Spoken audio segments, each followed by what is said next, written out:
Hello అందరికీ. రాయచోటి నుంచి first 1,000,000 followers కొట్టే మిలియన్ ధ్రువ వంశుడు రిపోర్టింగ్ చేస్తున్నాడు.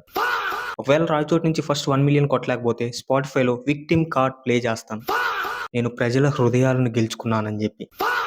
ఈరోజు అమ్మతో కలిసి కూరగాయల షాపింగ్కి వెళ్తున్నాను. నేను వెజిటేబుల్స్ తెచ్చే ప్రతిసారి ఉల్లిపాయల సైజు పెద్దగా ఉన్నాయి, ఏమైనా 10 మందికి వంట చేసుకుంటున్నామా అని చెప్పి స్టార్ట్ చేస్తుంది.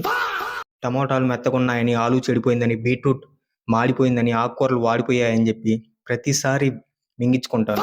అందుకే ఈసారి మింగులు తినాలి అని అనుకోవట్లేదు. పోనీ నువ్వే వచ్చి నీకు కావాల్సింది తీసుకో అని చెప్పి అన్నా కూడా ఏంటంటే దానికి కూడా మళ్ళీ మింగులే. మమ్మీతో వచ్చాను కాబట్టి ఫోన్పే అవసరం లేదు, మమ్మీ పే చేస్తుంది కాబట్టి.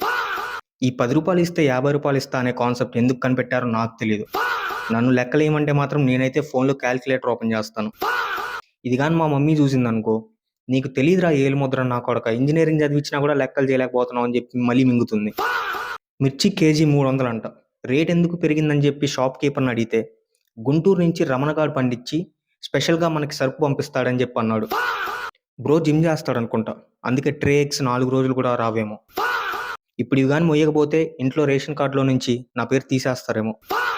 థ్యాంక్స్ గాడ్, ఇది బట్టల షాప్ కాదు కాబట్టి 400కి ఇస్తారా అని చెప్పి అనట్లేదు, మార్కెట్ కాబట్టి మన దగ్గర బేరాలు లేవమ్మా అని చెప్పి అంటున్నారు. అమ్మతో షాపింగ్ కాబట్టి ఈరోజు మార్కెట్లో కిలోమీటర్ నడిచాను. 10 కేజీలు వెయిట్ లిఫ్టింగ్ చేశాను. మా ఊర్లో వాళ్ళు ఎవరైనా ఈ వీడియోని చూస్తే మా ఇంట్లో మాత్రం చూపించకండి. అలా చూపించినా కూడా మీరు పత్తితులు అని చెప్పి నిరూపించుకోవడానికి నా మీద మర్డర్ అటెంప్ట్లు చేయకండి.